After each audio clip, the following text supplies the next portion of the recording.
Every note is F sharp. I know, it's counterintuitive, right? I mean, I was kind of shocked to discover this after decades of playing, composing, and studying music that purportedly contained upwards of 12 different kinds of notes.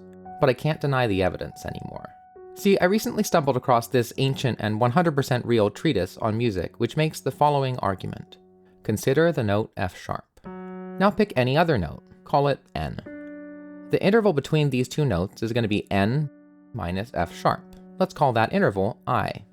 This is just like the way in which you find the distance between two numbers. So for example, the distance between 7 and 19 is 19 minus 7, or 12.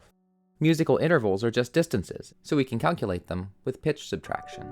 Okay, so let's consider an infinite tremolo between these two notes, F sharp and N. We can actually represent this tremolo as an infinite alternating series. F sharp plus I, F sharp plus I minus I, F sharp plus I minus I plus I, and so on. This is pretty intuitive based on what it means to go up and down by a musical interval, but mathematically we can also see that this works just by canceling terms. Now here's the key. What is the limiting pitch of this infinite tremolo? Well, on the one hand, if we group the terms like this, we can see that the limiting pitch is F sharp. But if we group the terms like this, the limiting pitch is F sharp plus I, which is our secondary pitch, N. And there's only one way that the limiting pitch can be both F sharp and N, which is if N is F sharp. But remember, N could have been any pitch, which means that every note is F sharp. Mind-blowing, right? Still, I wasn't totally convinced because I could have sworn I remembered playing other notes at some point in my life. So I decided to put this proof to the test. I got out this microtonally tuned children's xylophone and found an F sharp and some other note. I then began to alternate them faster and faster to try to uncover the limiting pitch of this infinite tremolo. I was in shock. I mean, what about all of that music I learned on the piano over the years? Surely that had involved some other notes besides F sharp.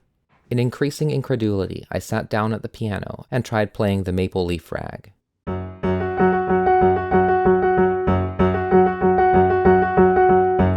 I remembered it being more colorful. What about Fur-Elise?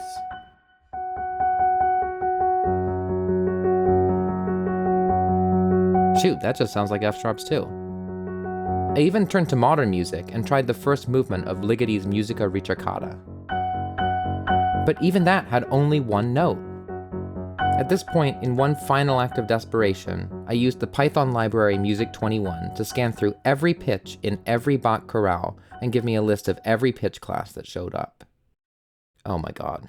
Even the master of counterpoint himself used only one kind of pitch. Which did kind of make me wonder how he managed to avoid parallel octaves in all of those chorales. But anyway, there you have it.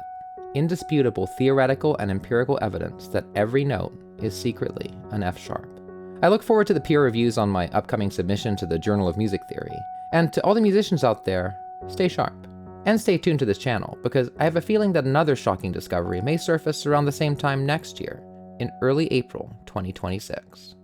Oh hey, by the way, if you're interested in how I made this video, which is to say all of the details about my time in Rome exploring the Vatican Library, you can check out this behind the scenes video I posted on my Extra Nonsense channel. There was also some coding involved, and if you're interested in getting your hands on the code, I've thrown that up on my Patreon, which is also a great way of supporting the channel.